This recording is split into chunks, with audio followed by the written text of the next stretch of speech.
வணக்கம் நண்பர்களே, இன்றைக்கி டே 3. இன்றைக்கி எப்படி நாள் போகுதுன்னு பார்ப்போம். இவனுக்கு ஏதாச்சும் பேர் வைக்கலான்னு இருக்கேன். என்ன பேர் வைக்கலான்னு தான் யோசனையாக இருக்குது. பேர் உங்களுக்கு ஏதாச்சும் ஒரு பேர் இருந்தால் கமெண்ட் பண்ணுங்கள். இவன் ஒரே ஒரு சேவல் தான். ஆனால் இவன் 4 கேர்ள் ஃப்ரெண்ட் இருக்குது இவனுக்கு. எனக்கு தெரிஞ்சு கோபால்னு வைக்கலாம். இவனுக்கு கோபால் பேர்னு இவனுக்கு செட் ஆகும். கோபால். பாருங்க, வெயில் காலையில் எப்படி அடிக்குது. இன்றைக்கி சிறப்பான சம்பவம் ஒன்று.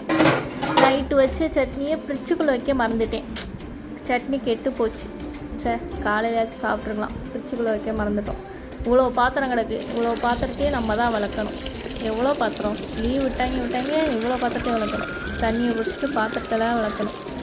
சரி, பாத்திரம் வளர்க்க நினச்சாலே கவலையாக இருக்குது. ஏண்டா பொம்பளை பிள்ளையாக பிறந்தோம்னு. ஒரு வழியாக பாத்திரம் எல்லாம் விளக்கியாச்சு. நல்லா நீட்டாக விளக்கிட்டோம். ஈரல் வீட்டில் இன்றைக்கி ஈரல் எடுத்துகிட்டு வந்தாங்க. என்னன்னு தெரில. அது நம்ம தான் இன்றைக்கி சமைக்க போகிறோம். சமைச்சாச்சு. சமைச்சிட்டு சாப்பிட்டுட்டு ஒரு குட்டி தூக்கத்தை போட்டால் தண்ணி வந்துடுச்சு தெருவில். 2 சைடு செங்கலை வச்சுட்டு பாதையே இல்லை. இதெல்லாம் புரிஞ்சுக்கவே மாட்டாங்க. அடுத்து ஒரு டீயை குடிச்சிட்டு மணியை பார்த்தா 7 ஆயிடுச்சு. சரி, அவ்வளோதான். பாய். நாளைக்கு வீடியோவில் பார்ப்போம். இந்த வீடியோ பிடிச்சிருந்தா லைக் பண்ணுங்கள், உங்கள் நண்பர்களுக்கு ஷேர் பண்ணுங்கள், கமெண்ட் பண்ணுங்கள், சப்ஸ்கிரைப் பண்ணுங்கள். நல்லதே நடக்கும்.